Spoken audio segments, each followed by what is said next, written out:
നമസ്കാരം, സിറ്റി ന്യൂസിലേക്ക് സ്വാഗതം. യുവജന ശബ്ദം തോട്ടട SSLC +2 LSS സ്കോളർഷിപ്പ് ഉന്നത വിജയം നേടിയ കുട്ടികളെ അനുമോദിച്ചു. റിട്ടയർഡ് SP PP സദാനന്ദൻ ഉദ്ഘാടനം ചെയ്തു. ഉരുൾപൊട്ടലിൽ വീട് നഷ്ടപ്പെട്ടവർക്ക് DYFI നിർമ്മിച്ച് നൽകുന്ന വീടുകൾക്കുള്ള തുകയും ചടങ്ങിൽ കൈമാറി. ഒരു പോസ്റ്റ് ഗ്രാജുവേറ്റ് ഡോക്ടർ ആത്മഹത്യ ചെയ്യുന്നതിന് മുമ്പ് അദ്ദേഹം സ്വന്തം മുറിയുടെ ചുമരിൽ എഴുതി വെച്ച വാചകം പരാജയപ്പെട്ടു പോയിരിക്കുന്നു എല്ലാ അർത്ഥത്തിലും എന്നാണ്. ഞാനൊരു പോസ്റ്റ് ഗ്രാജുവേറ്റ് ഡോക്ടർ ആകണമെങ്കിൽ എന്തെല്ലാം മത്സര പരീക്ഷകൾ, എന്തെല്ലാം അക്കാഡമിക് ക്വാളിഫിക്കേഷൻ അദ്ദേഹം നേടിയെടുക്കണം. അത്ര ഉന്നതമായ ബിരുദങ്ങൾ നേടിയ ആ മനുഷ്യൻ സ്വന്തം ജീവിതം അവസാനിപ്പിക്കുന്നത് ജീവിതത്തിൽ പരാജയപ്പെട്ടു പോയിരിക്കുന്നു എന്ന് പറഞ്ഞു.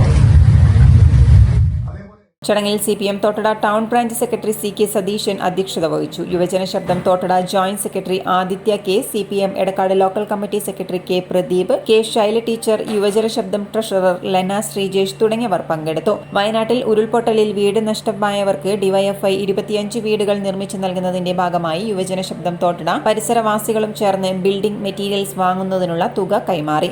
DYFI Edakkad block vice president Pranav ആയാടത്തിൽ, DYFI തോട്ടട മേഖലാ ട്രഷറർ റിദിൻ KC എന്നിവർ തുക ഏറ്റുവാങ്ങി. തുടർന്ന് കുട്ടികളുടെ കലാപരിപാടികളും അരങ്ങേറി.